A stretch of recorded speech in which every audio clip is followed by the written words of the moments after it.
If you've not verified your LinkedIn profile, your comments on other people's posts may already be invisible to the people who matter most to you. Not removed, not penalised, just hidden unless someone actively chooses to see them. That's what LinkedIn's new verification filter means in practice. And if you're an executive building your visibility and credibility on the platform, it's worth understanding exactly what is happening and what your options are. What is LinkedIn verification and why is it being pushed so hard? LinkedIn launched profile verification in late 2023, primarily to reduce the number of fake accounts on the platform. More than 100 million members have now been verified by LinkedIn. The pressure to verify has increased significantly in recent months, however. LinkedIn's begun restricting certain features for unverified members, sometimes without warning. Group owners have found themselves locked out of posting in their own communities. Direct messages from unverified accounts have been flagged to recipients as potentially unsafe. This is not a minor nudge. LinkedIn is actively building what you might call an architecture of credibility, a system where trust signals, including verification, shape what gets surfaced, who gets seen, and what gets treated as authoritative. The new visibility mechanic you need to know about. Here is the specific change that affects executives most directly. LinkedIn has added a filter to post comments called Has Verifications. When a viewer selects this tab, only comments from verified profiles appear. Everyone else disappears from that conversation, not from the platform, but from that discussion. LinkedIn, as I've said, now has over 100 million verified members. As more people take this step, the likelihood that someone will use this filter increases. If your comments filtered out of a high-profile conversation in your industry, your expertise simply does not show up in the moment where your credibility is being formed.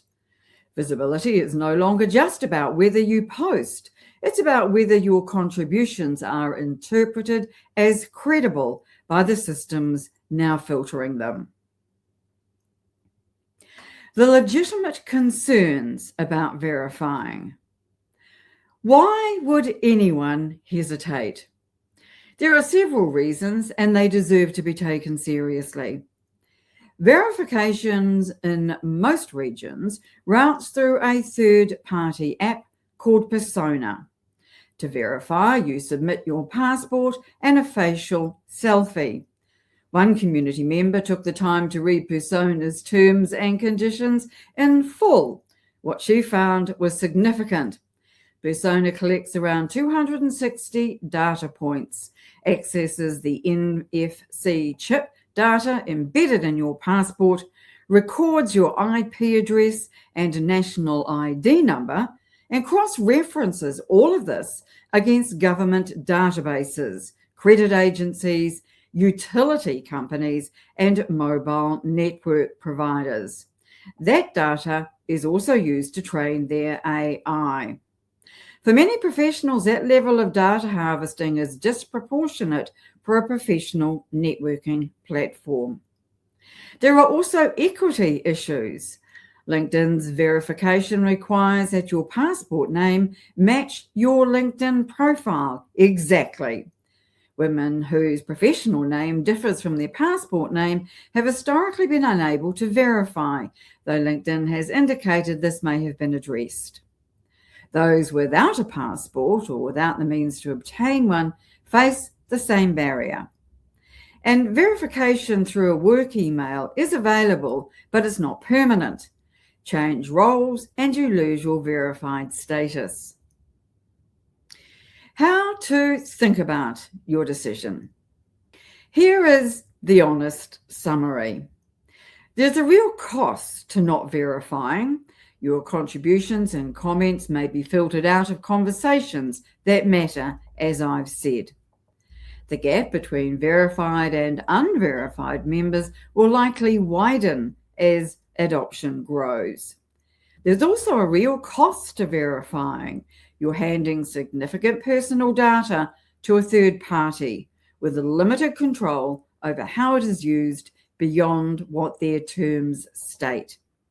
Neither option is without consequence. What matters is that you make this decision with full information rather than reacting to pressure. Ask yourself, how central is LinkedIn comment visibility to your professional strategy? Are the conversations where you most need to be heard likely to be filtered? And are you comfortable with the data implications of the verification process available to you? The platform is moving in one direction. The decision about whether to move with it and when is yours. If you found this useful, there's more on LinkedIn strategy, executive visibility, and AI discoverability here on this channel. And if you've been through the verification process yourself or decided not to, I genuinely like to hear how you navigated it. Just let me know in the comments. Thanks for watching. We'll see you again soon.